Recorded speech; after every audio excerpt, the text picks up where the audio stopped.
L'éditorial du Figaro. Petit débat et grand malheur par Vincent Trémollet de Villers.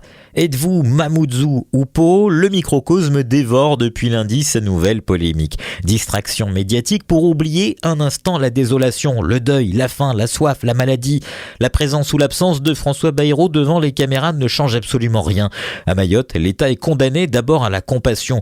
Bruno Retailleau, sur place, a trouvé les mots. Emmanuel Macron en fera sans doute de même. Mais devant un tel désastre, la cruelle vérité est que les pouvoirs publics sont complètement dépassés. Ils sont impuissants, comme nous tous, face à la violence arbitraire de la nature, mais aussi parce qu'ils ont renoncé avant le cyclone à empêcher que cet archipel ne se transforme en gigantesque bidonville.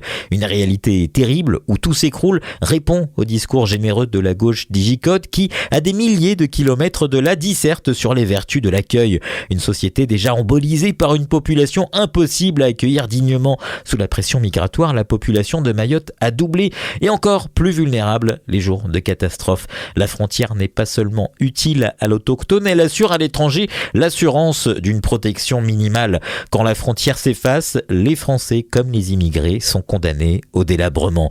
Êtes-vous PS, LR ou Bloc Central ? Le manège des nominations reprend son tour. Le microcosme, là aussi, se passionne. Jérôme Guedj rentrera-t-il ? Elisabeth Borne reviendra-t-elle ? Il est à craindre qu'au-delà des chaînes d'information continues, le premier sentiment des Français soit celui d'une immense indifférence.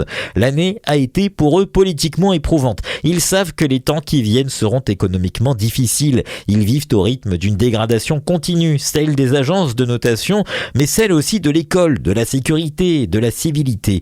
Les jours raccourcissent et la politique est entrée dans un long hiver.